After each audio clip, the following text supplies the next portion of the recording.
छत्तीसगढ़ इतिहास के बारे में आज हम कुछ महत्वपूर्ण प्रश्न देखेंगे जो कि सभी एग्जामों के लिए काफ़ी महत्वपूर्ण रहेंगे। वीडियो के लास्ट तक बने रहिएगा और चैनल में नए हैं तो चैनल को सब्सक्राइब कर दीजिएगा। चलिए देरी ना करते हुए देखते हैं आज का पहला क्वेश्चन। पहला क्वेश्चन है, मराठा के रतनपुर के मराठा शासक अपने प्रशासनिक दस्तावेजों में निम्नलिखित भाषा का प्रयोग करते थे। तो जो रतनपुर के मराठा शासक हैं वे अपने प्रशासनिक दस्तावेज में किस भाषा का प्रयोग करते थे? मराठी, मोड़ी, उर्दू या उपरोक्त सभी का? बताइए, रतनपुर के मराठा शासक कौन से भाषा का प्रयोग करते थे? तो आपका मराठी भाषा का प्रयोग करते थे। किसके लिए? अपने प्रशासनिक दस्तावेजों के लिए। तो आपका करेक्ट आंसर हो जाएगा ऑप्शन नंबर ए। आपसे कूट में भी पूछे जा सकते हैं सभी प्रश्न, तो ध्यान से देखिएगा और नोट करते हुए चलिएगा।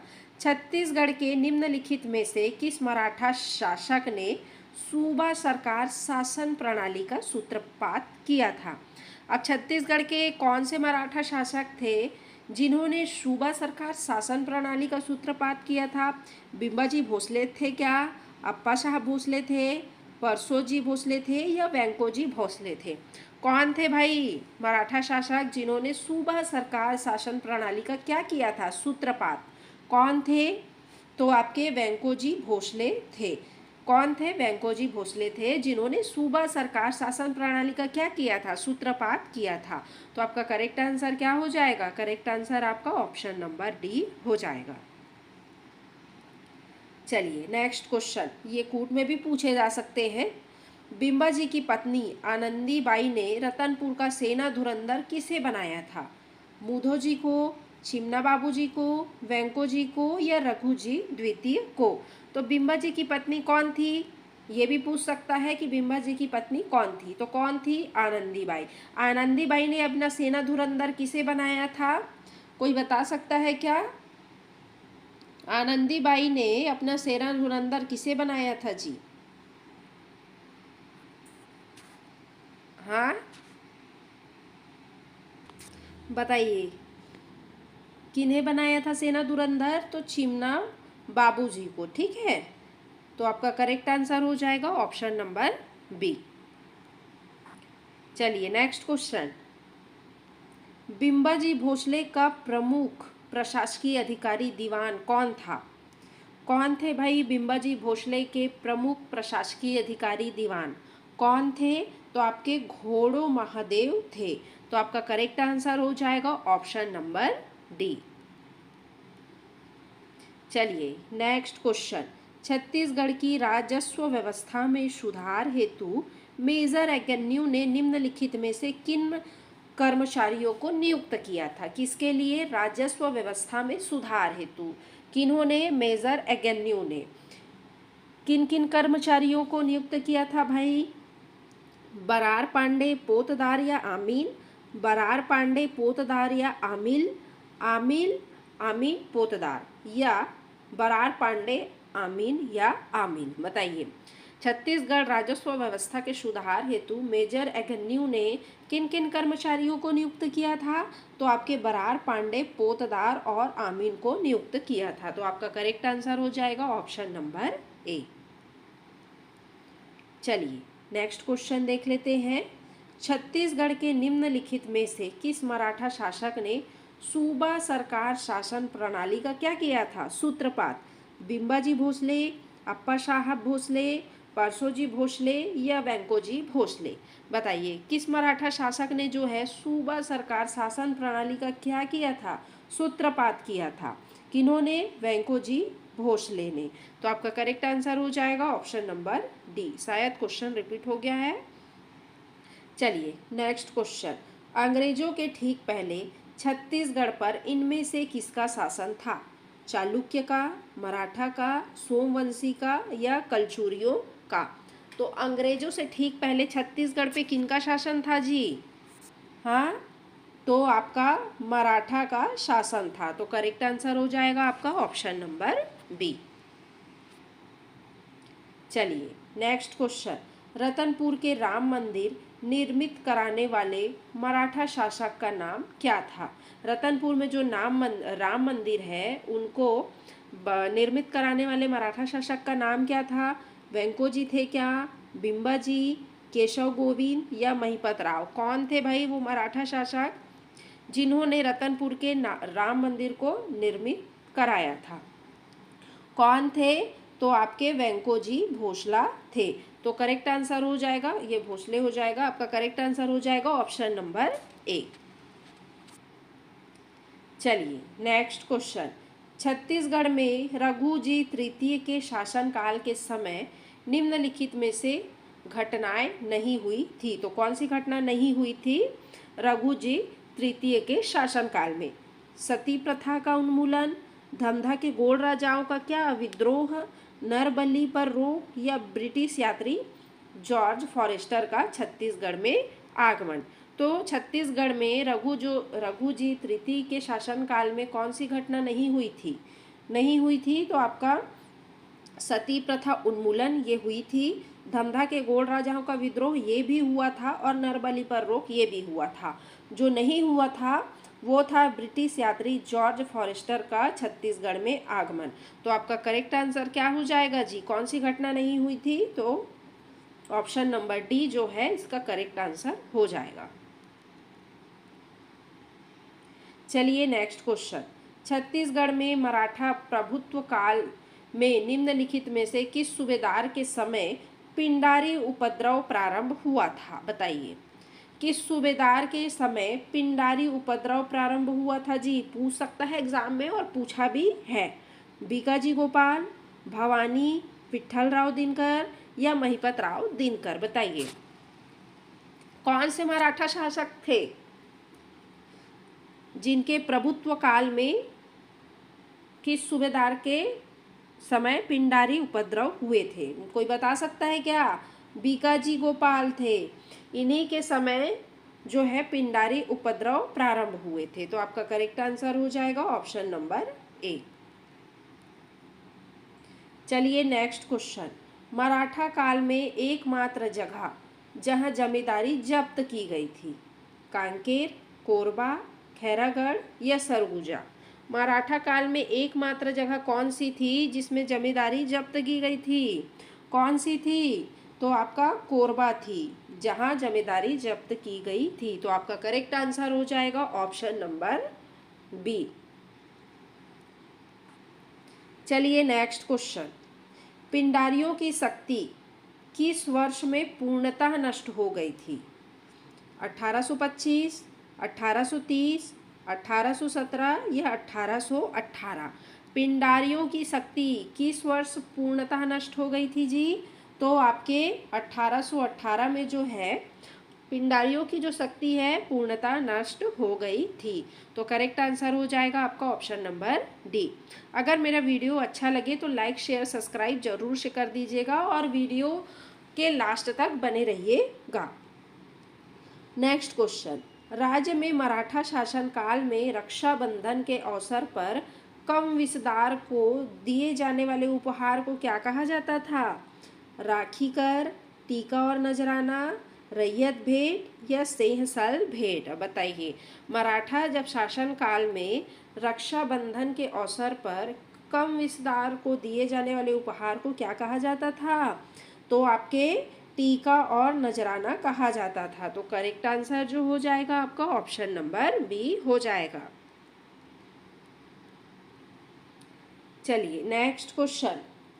निम्नलिखित में से कौन रघुजी तृतीय के शासन काल में छत्तीसगढ़ का जिलेदार नहीं था? अप्पा, गोविंदराव, केशव गोविंद या इट्ठूक राव? रघुजी तृतीय के शासन काल में छत्तीसगढ़ का जिलेदार कौन नहीं था? तो आपके केशव गोविंद जो थे रघुजी तृतीय के शासन काल में छत्तीसगढ़ के जिलेदार नहीं थे। ठीक है, तो करेक्ट आंसर आपका ऑप्शन नंबर सी हो जाएगा। चलिए नेक्स्ट क्वेश्चन। फॉरेस्टर किसके समय छत्तीसगढ़ आया था? महिपत राव, विट्ठल दिनकर, केशव गोविंद या बीकाजी भोसले? बताइए जॉर्ज फॉरेस्टर जो थे वो किसके समय छत्तीसगढ़ आए थे? बताइए। तो आपके महिपत राव दिनकर के जो समय थे वो जॉर्ज फॉरेस्टर छत्तीसगढ़ आए थे। तो करेक्ट आंसर हो जाएगा आपका ऑप्शन नंबर ए।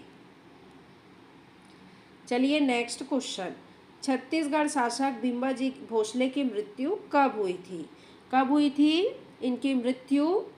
तो आपका 17 दिसंबर 1787 ईस्वी में जो है छत्तीसगढ़ के शासक बिम्बाजी भोसले की मृत्यु हुई थी। कब हुई थी? 17 दिसंबर 1787 को। तो आपका करेक्ट आंसर हो जाएगा ऑप्शन नंबर बी। चलिए नेक्स्ट क्वेश्चन। रतनपुर के किस राजा के कार्यकाल में मराठा सेनापति भास्कर पंत ने आक्रमण किया था? रत्नराज, रघुनाथ सिंह, पृथ्वीदेव प्रथम या अमर सिंह? बताइए। रतनपुर के राजा के कार्यकाल में मराठा सेनापति भास्कर पंत ने आक्रमण किया था। तो कौन से मराठा शासक के समय, किनके कार्यकाल में जो है भास्कर पंत ने आक्रमण किया था भाई? तो आपके रघुनाथ सिंह के कार्यकाल में जो है आपके मराठा सेनापति भास्कर पंत ने आक्रमण किया था। तो करेक्ट आंसर हो जाएगा आपका ऑप्शन नंबर बी। चलिए नेक्स्ट क्वेश्चन देखते हैं। छत्तीसगढ़ राज्य के प्रथम मराठा शासक थे, कौन थे भाई? बिम्बाजी भोसले, वेंकोजी भोसले, परसोजी या अप्पा साहेब? कौन थे छत्तीसगढ़ राज्य के प्रथम मराठा शासक? तो आपके बिम्बाजी कौन थे? बिम्बाजी भोसले थे। तो आपका करेक्ट आंसर हो जाएगा ऑप्शन नंबर ए। चलिए नेक्स्ट क्वेश्चन। सूबेदार सिंह विट्ठल दिनकर का कार्यकाल था, कब से कब तक था भाई? विट्ठल दिनकर जी का कार्यकाल, हाँ, कब से कब तक था? तो 1790 से 1796 तक। किनका कार्यकाल? सूबेदार विट्ठल राव दिनकर जी का कार्यकाल। ठीक है, नोट कर लीजिएगा। चलिए करेक्ट आंसर हो जाएगा आपका option number C. Next question. Mohammad Khan Tarana को सैन्य सेवा में बहादुरी के बदले बिम्बाजी भोसले ने एक किले के क्षेत्र के 5 स्थान दिए थे। वो कौन सा क्षेत्र था भाई? विजयगढ़ था, पेंड्रागढ़ था, कैदागढ़ था या मदनगढ़ था? बताइए कौन सा गढ़ था? पूछ सकता है कूट में। तो वो था मदनगढ़। ठीक है, तो आपका करेक्ट आंसर हो जाएगा ऑप्शन नंबर डी। किसके बदले दिए थे? सैन्य सेवा में बहादुरी के बदले। ठीक है। Next question. बस्तर और करौद का विवाद छत्तीसगढ़ के किस ब्रिटिश प्रशासक के सामने आया था? किसका बस्तर और करौद का विवाद? एगन्यू, सैंडिस, क्राफ्ट या विल्किंस? बताइए किस ब्रिटिश प्रशासक के सामने आया था भाई? तो आपके जो सैंडिस हैं, इनके प्रशासक, जो सैंडिस प्रशासक थे, इनके सामने जो है बस्तर और करौद का विवाद सामने आया था। तो करेक्ट आंसर हो जाएगा आपका ऑप्शन नंबर बी। चलिए नेक्स्ट क्वेश्चन। फडणवीस किस शासनकाल का राजस्व अधिकारी था? कलचुरी, ब्रिटिश, मराठा या नाग शासन? बताइए। फडणवीस किस शासनकाल का राजस्व अधिकारी था? तो आपके मराठा शासनकाल का क्या था? राजस्व अधिकारी था। करेक्ट आंसर हो जाएगा आपका ऑप्शन नंबर सी। चलिए नेक्स्ट क्वेश्चन। रतनपुर राज्य में भोसले यहाँ पे का आक्रमण कब हुआ था? बताइए कब हुआ था भोसले का आक्रमण रतनपुर राज्य में? तो आपका कब हुआ था? 1741 में। तो करेक्ट आंसर हो जाएगा आपका ऑप्शन नंबर ए। चलिए नेक्स्ट क्वेश्चन। 1741 ईस्वी में रतनपुर राज्य पर नागपुर के किस भोसले शासक के समय भास्कर पंत आक्रमण किया था? रघुजी प्रथम, अप्पा साहब, रघुजी द्वितीय या रघुजी तृतीय? बताइए। 1741 ईस्वी में रतनपुर राज्य पर नागपुर के किस भोसले शासक के समय भास्कर पंत ने आक्रमण किया था जी? तो रघुजी प्रथम के समय जो है भास्कर पंत जी ने आक्रमण किया था। तो करेक्ट आंसर हो जाएगा आपका ऑप्शन नंबर ए। चलिए नेक्स्ट क्वेश्चन। ब्रिटिश नियंत्रण काल में निम्नलिखित में से कौन सी घटनाएं इस राज्य में हुई है? ब्रिटिश साम्राज्य में विलय, भोसला शासन की समाप्ति, राजधानी स्थानांतरण या इनमें से कोई नहीं? बताइए कौन सी घटना इस राज्य में हुई है ब्रिटिश काल नियंत्रण के समय? कौन सी घटना? तो राजधानी स्थानांतरण की घटना जो है ब्रिटिश नियंत्रण काल में हुई है। तो करेक्ट आंसर हो जाएगा आपका ऑप्शन नंबर सी। चलिए नेक्स्ट क्वेश्चन। छत्तीसगढ़ के रतनपुर राज्य पर आक्रमण करने वाला मराठा सेनापति निम्नलिखित में से कौन था? रघुजी प्रथम, भास्कर पंत, विट्ठल पंत या दिनकर पंत? बताइए। रतनपुर राज्य पर आक्रमण करने वाले मराठा सेनापति कौन थे? तो आपके भास्कर पंत जी थे। तो आपका करेक्ट आंसर हो जाएगा ऑप्शन नंबर बी। चलिए नेक्स्ट क्वेश्चन। नागपुर के भोसला वंश के निम्नलिखित में से यहाँ पे कौन कर लीजिएगा, निम्नलिखित में से कौन से व्यक्ति 1758 से 1811 तक छत्तीसगढ़ के शासक क्या थे? नहीं थे। 1758 से लेकर 1811 तक कौन नहीं थे छत्तीसगढ़ के शासक? हाँ, मुधो जी, बिम्बा जी, चिमणा जी या वेंको जी? कौन नहीं थे? कौन नहीं थे? तो आपके मुधो जी नहीं थे। तो करेक्ट आंसर हो जाएगा आपका ऑप्शन नंबर ए। चलिए नेक्स्ट क्वेश्चन। राज्य में अंग्रेजों का नियंत्रण स्थापित होने के समय किस भोसले शासक के अधीन था? अप्पा जी, रघु जी द्वितीय, परसो जी या बिम्बा जी? बताइए। राज्य में अंग्रेजों का नियंत्रण स्थापित होने के समय किस भोसले शासक का अधीन था? तो आपके अप्पा जी का। ठीक है, तो करेक्ट आंसर हो जाएगा आपका ऑप्शन नंबर ए।